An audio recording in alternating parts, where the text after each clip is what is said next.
Good evening and welcome to the channel's studios here in London with your international news around the world in 5. The Palestinian Health Ministry has said 7 Palestinians, including a doctor, have been killed by Israeli forces during an operation in Jenin in the north of the occupied West Bank. Dr. Asid Jabarin, a 50-year-old surgeon at Jenin Government Hospital, was shot dead on his way to work, according to the ministry. Palestinian media also said a teenage boy was killed while riding a bicycle. The Israeli military said it was investigating the reports. Earlier, it announced that it had begun a counter-terrorism operation in Jenin and that gunmen had been shot. One person has been killed and several others injured on a Singapore Airlines flight from London that was hit by severe turbulence.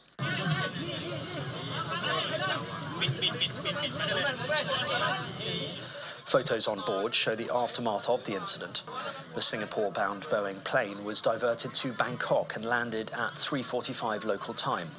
The airline added that it was working with Thai authorities to provide medical assistance to passengers and was sending a team to Bangkok to provide any additional help needed. What happened on board the flight is still unclear. So 23 people intermediate injuries and 1 person died. So 30 people with small injuries have left the hospital and are ready to make their travel back to Singapore. We confirm that there's only 1 person dead. The deceased has had some medical problems, so this could lead to the cardiac arrest. A court in Greece has abandoned the trial of 9 Egyptian men accused of causing the biggest migrant shipwreck in the Mediterranean Sea for a decade. The judges in the southern port city of Kalamata ruled they did not have jurisdiction to hear the case on the grounds the vessel sank in international waters. It is feared more than 600 people drowned last June when an overcrowded fishing boat, the Adriana, sank on its way to Europe from Libya.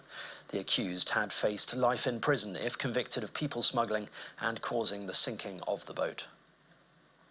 France has confirmed that Emmanuel Macron has flown to New Caledonia to set up a mission on the riot-hit island. France's president arrives after more than a week of unrest there over his government's voting reform plans, which have been rejected by indigenous Kanaks. Indigenous leaders say the plans, which will allow more French residents to vote in local elections, will dilute the political influence of native people. No details about how long Mr. Macron plans to stay on the island or what he will be doing there have been given. A prominent Malian economist and professor has been sentenced to 2 years in jail, one of which has been suspended for his criticism of the military junta. Etienne Fakaba Sissoko was also ordered to pay a fine. The 41-year-old academic, who has been in custody since March, was charged with defamation and damaging the state's reputation by distributing fake news. The charges relate to a book he published last year. Human rights groups say his is the latest case in a widespread crackdown on critics and political opponents of the military rulers.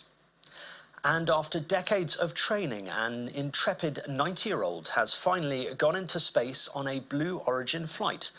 And here exits Ed Dwight. This gentleman has waited a long time to go to space. Ed Dwight had to wait more than 60 years to fulfill his ambition to go to space. In 1961, he was chosen by the then US President John F. Kennedy as the first black astronaut candidate in the country. But NASA did not select him for a mission, and he did not get the chance to go to space until now. On Sunday, the 90-year-old became the oldest person to go to space. The Blue Origin spacecraft took a 6-person crew to the edge of space before parachuting them back down to Earth. I thought I really didn't need this in my life, but now I need it in my life.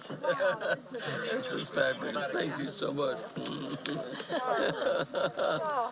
And that's your international news around the world in 5. Now back to the channel's studios in Lagos.